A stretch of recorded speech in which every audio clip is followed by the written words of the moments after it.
Our undiagnosed journey began at age 6 when they found a heart murmur, and the doctor decided that it really did look genetic based on some other facial features. We did some testing up till about age 8, and everything was inconclusive. At age 18, we started looking again. We started doing testing for the next year or two, which did come back inconclusive.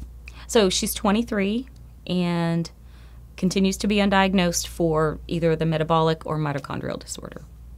So sometimes having a diagnosis is important, is critical to getting the right services. So particularly for mental and behavioral health, having a diagnosis is important to getting into the right programs and into the right services. But having a diagnosis helps me to help families understand what the prognosis is or what to expect in the future. Do we need to anticipate that some things might happen, and so we have to screen for certain problems? So having a diagnosis is important in sort of setting the roadmap or the plan for the family and what we need to do.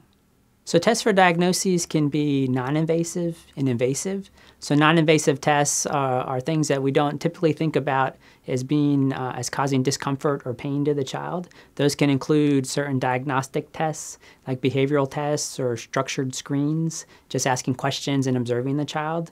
Or it could include x-rays or certain radiology tests to try to figure out what's going on, what's underlying behind what the problem is. So tests that are more invasive or tests that have more risk, it's important to have a conversation with families about the risks and the benefits. So some tests we have to give anesthesia to the child, and that can have risks, especially for children who have respiratory diseases or other diseases where anesthesia might be dangerous. Sometimes the tests only have a small chance of giving the answer, so we have to help families understand, is it worth the risks for doing this test? Are we going to get a benefit from doing it? Am I comfortable with what the risk to benefit ratio is?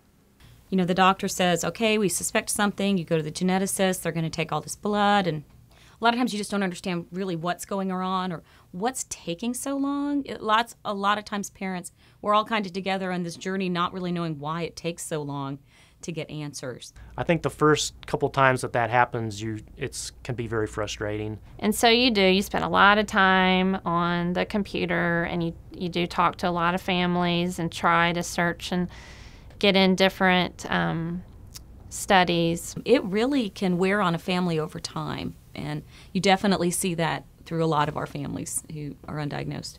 Cuando usted tiene niños con discapacidades especiales, sabemos que todos los padres buscan las respuestas e información que necesita para ayudar a su hijo, pero a veces toma muchísimo tiempo.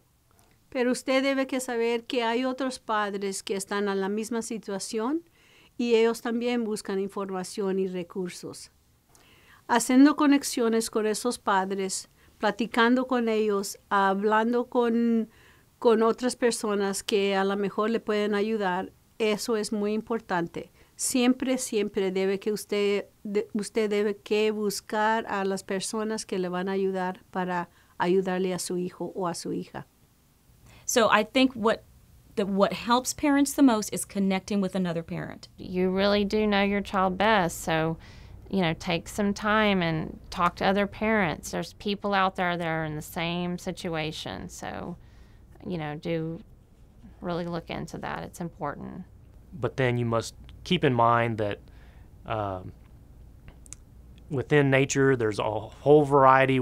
Everybody is very different on all different levels, and so we just have to take it that maybe we will not know exactly the story behind Blake. We may not understand why that he's challenged the way he is. We may not understand that. If they want to keep searching and searching, then that's fine. But yeah, I think the overall message is it's okay to take a break. Just because you're taking a break doesn't mean you're quitting. Taking a break means that maybe we should be focusing on what's more important in front of us at the moment. I think you have to get to a point where you just see the child as the child first, and you enjoy them, knowing that life is precious, and there are other parents in situations that their child may not be with them that long. It's most important to make sure that you enjoy those moments and you enjoy that time, and you don't see your child as this syndrome. You see your child as your child.